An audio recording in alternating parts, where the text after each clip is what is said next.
बोकारो में लगातार हो रही बारिश के बाद नदियों का जलस्तर लगातार बढ़ता जा रहा है। ऐसे में पानी का दबाव कम करने के मकसद से तेनुघाट डैम के 6 फाटक खोले गए हैं।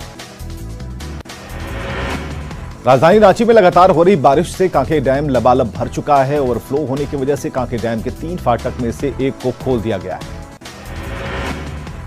रामगढ़ में पतरातू डैम का जलस्तर 1331 रेडियस लेवल तक पहुंच गया है। डैम का चौथा फाटक खोल दिया गया है, जिससे नलकारी नदी उफान पर है।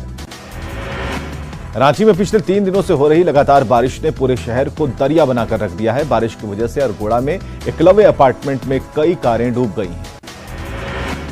लगातार 2 दिन से हो रही बारिश की वजह से जमशेदपुर में स्वर्णरेखा और खरकई नदी का जलस्तर बढ़ा हुआ है, जिसके बाद लोगों को अलर्ट किया गया है। लोहरदगा में कोयल नदी का जलस्तर बढ़ गया है। वहीं सीटीओ पुल के ऊपर पानी आ जाने से लोहरदगा बेड़ो रांची मार्ग पर परिचालन बाधित है। रामगढ़ के रजरप्पा में लगातार बारिश के कारण मां छिन्नमस्तिका मंदिर के पास दामोदर और भैरवी नदी उफान पर है। इससे चिल्का पुल पूरी तरह से पानी में डूब चुका है। धनबाद में लगातार बारिश से जनजीवन अस्त व्यस्त है। सदर थाने के बाबूडी के कई घरों में पानी घुस गया है। घर की बाउंड्री वॉल भी गिर गई है।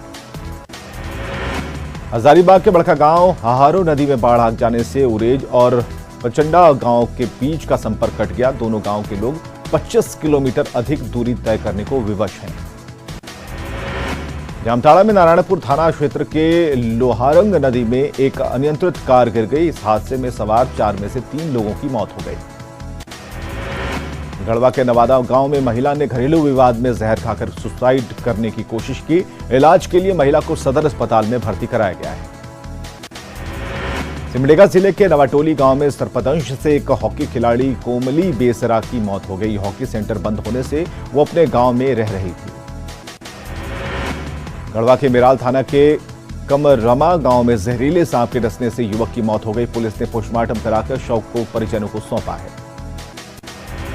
बोकारो सिटी पार्टी स्थित मजार में चोरी का मामला सामने आया है। चोरी की वारदात सीसीटीवी में कैद हो गई। इसके बाद चोरों की तलाश जारी है। साहिबगंज के चानन में पुलिस ने चोरी की 3 बाइक के साथ 3 चोरों को गिरफ्तार किया है। पुलिस ने तीनों चोरों को पूछताछ के बाद जेल भेज दिया।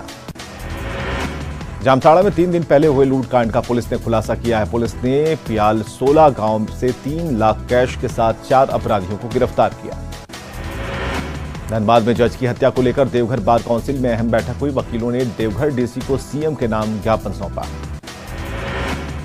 गोड्डा में जज उत्तम कुमार की हत्या के विरोध में बार काउंसिल ने न्यायिक कार्य का बहिष्कार किया है। साथ ही वकीलों ने सरकार से अपनी सुरक्षा की मांग की।